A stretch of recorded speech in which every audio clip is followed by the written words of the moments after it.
Welcome back, everyone. Daybreak is all local all morning. Today we're highlighting a local winery. I've got Sarah with me from Mallow Winery. And Sarah, I didn't expect to see cans when you came out here talking about wine. What on earth? Yeah, so these are actually hard ciders. Okay.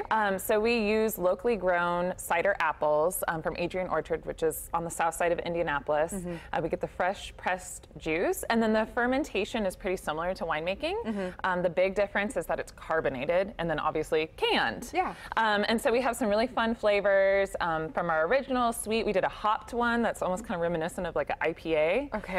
And then our seasonal, and then our seasonal blueberry and cherry ciders. And you're not, this isn't somebody else's. I mean, you're actually just taking the apples and making it yourself. You're not selling somebody else's cans. Well, right, yeah, So cool. So we just get the juice, but everything and you're finding your own way to create it. Everything except growing the apples and pressing the apples, we do everything else. Because you're doing grapes out the wazoo, so there's all kinds of things you're focused on. And then you've got these little mini cans here, and I don't think that's a cider, is it? No, so that's actually wine. So a red wine and a white wine in a can, and those are actually highlighting some of the unique types of grapes that are being grown in Indiana, which is why it's called hybrid, because the grapes we grow are hybrid grapes. So why a can? Has that just been something people have been asking for? Or? Yeah, well, not necessarily asking for, but it's definitely trending, and it really started on the West Coast and has become more popular over the years, this canned wine trend, and we thought it was really funky and fun and cool, and decided to just hop on board, and we've had a lot of fun with it. Well, nobody thought boxed wine would catch on either. You'll see that in all kinds of fridges. So out of the box, out of the bottle, into a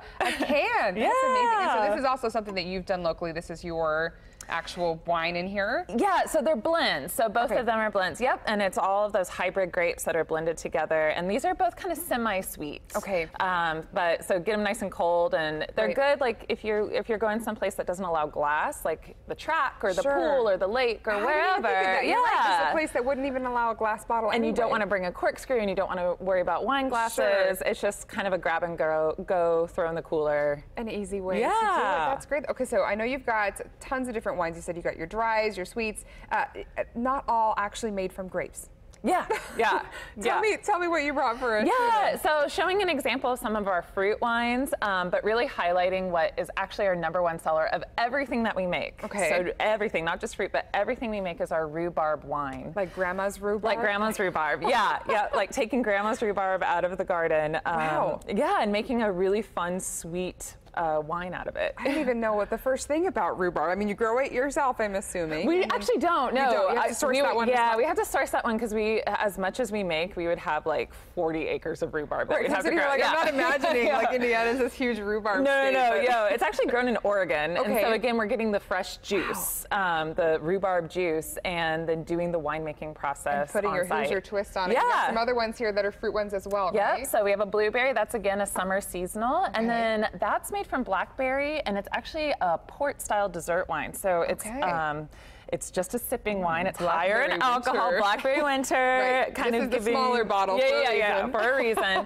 It's infused with alcohol, sometimes brandy, sometimes spirits, for a nice after-dinner wine. That's wonderful. So folks want to be a part of this, of course. Mallow Winery. Located in Bargersville, Indiana, just south of Greenwood. You can go to mallowrun.com, see our entire wine list, and check out all of our events. Sarah, thank you. This has been so fun. We're glad to have you in on a Saturday morning. Stephanie and I were grinning. We're like, this is a great guest to have.